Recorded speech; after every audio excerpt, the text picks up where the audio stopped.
Welcome to the Beyond Ordinary Women podcast. Every 2 weeks, we post podcast versions of one of our free training videos, or you can access our videos now at beyondordinarywomen.org. Enjoy the podcast. Hello, I'm Kay Daigle of Beyond Ordinary Women Ministries, and I am delighted to be with you today and to share my time with Arnita Taylor. Arnita is the author of a book, The Language of Healing for a Polarized Nation. And she and I are going to talk about that book today. Arnita is the founder and the owner of 8 Leadership Development Group. She has more than 25 years of experience in leadership in a local church. She served at Gateway Church in Southlake, Texas, as their small groups pastor. She has a wealth of experience in leadership. She has a degree in leadership. So she is a great person to talk to us about this topic of the language of healing for a polarized nation. And the subtitle of the book is really interesting. I need to read it to you. Creating Safe Environments for Conversations about Race, Politics, Sexuality, and Religion. So this is going to be a very important conversation because we all know where we are in those areas in our country today, as she called it, a polarized nation. Welcome, Arnita. We're so glad to have you. Oh, thank you so much for having me, and thanks for your kind words. I hope I can live up to that. Oh, well, I know that you can. You know, Arnita, I've completed a number of workshops with Peacemakers Ministries, and they're really, really wonderful. And for people in a conflict, they're very helpful. But I don't know that they go back and help us avoid conflict of the kind that is divisive and difficult. And I believe that's what your book does. And that's the reason I've been so excited about it since I read it myself. You and the 2 co-authors talk about areas that we have conflict in, and you don't agree with each other all the time, and yet you do so in a very exemplary way. And so just reading the book is an example, and it makes it easy to follow the book because each chapter is really just conversations among the 3 of you. You each take turns speaking about it and writing about it. So as we think about our conversations in the middle of this particular time in our country, you have called this first video podcast an opportune time. And yet it doesn't feel very opportune. It feels like these are topics that we should avoid rather than converse about. And I find myself in this moment often shrinking back from those conversations because I'm afraid I'm going to lose a friend, or people are going to tag me with some label that they use to divide.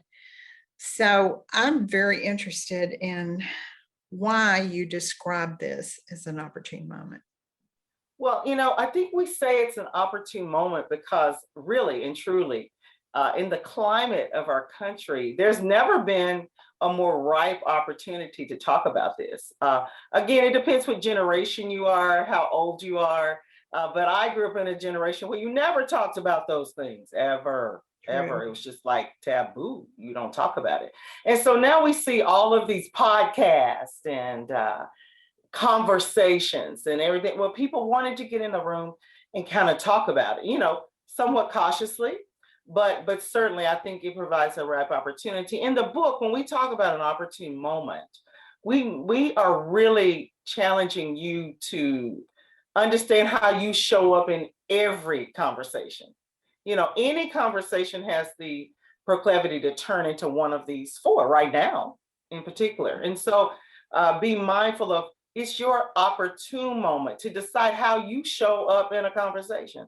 Wayne, Bob, and I, we're just 3 concerned citizens. We're just regular, ordinary people, except he wrote The Shack, so he's pretty special. But how do you want to show up in a conversation? Do you want to show up to provide nourishment, or do you want to show up to provide toxicity? Do you want to show up and say, I got a lot to learn? Or do you want to show up acting like you know everything? So each one of us have an individual responsibility to receiving and following through on the opportune moments, and you have them every day. We have them every day. Now social media is not the best place to do this, but I think we've learned so much about the people in our lives because of their posts. And so people are going, wow, I didn't know they believe that way. Oh my goodness. So everything's more out loud and open. And so that provides us moments to really engage in a different level. I love the way that you talked about entering a conversation with the mindset of it creating nourishment for the other person and concern for the other person, because that speaks of love. And certainly that's what we need to be about. And I can hear that in your conversations with your two co-authors as you discuss things. It's all done so respectfully and with that attitude of nourishment. Arnita, why do we need a new language in order to have healing discussions? Exactly what does that mean? We call it, or I think it's a new language because it's language you haven't had to use before. And that's what makes it new. Nothing's new under the sun. The words, the phrases aren't going to be new, but the way you bring them into a conversation, the way you bring them into relationships for better dialogue, I think it's really hard for people who you're close to have these conversations because let's face it, groupthink is a real bias and everybody thinks my friends believe like me. Well, no more is that happening. And we're seeing how we vary on different things. But as concerned citizens, as concerned believers, we need to have some tools to decide how we're going to enter into better dialogue and discourse. And of course, mutual respect should always be a given. In a conversation. I respect you as an individual, you respect me. And often that respect should not be just based on agreement. And so you really get to find the litmus test of your relationships if they're based on conditional agreement. That says more than probably some people want to know. But you don't have to enter into conversations convincing people that your way is the way or the default or the right way. And sometimes we just operate in a lot of pride in that. And if it's not pride, often it's just we're not aware that there are other people who experience the very same things that we do and take totally different outtakes from it. It's like reading a book or watching a movie, Kate. We can do that and you and I will bring 15 different things from it. It's okay. We do that with life experience too. So becoming a safe space doesn't mean you won't be uncomfortable. It just means that you have the emotional bandwidth to allow to be in conversations with people who have different experiences without the need for you to change it and it line up with you. Yeah. Tall order. It is a tall order, Arnita. It seems like there are fewer and fewer people that you feel safe about talking to about these particular topics that you mentioned in your book. And I certainly find myself shrinking back from those discussions.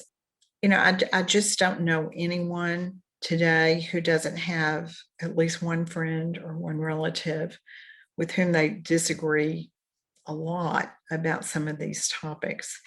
And so we all really need to learn a new language of healing. We need to figure out how to talk about these things without them becoming a battleground. Now let's talk particularly about Christian leaders, because as Christians, and Christians of all kinds, not just leaders, because I believe really every Christian is a leader. We all influence someone.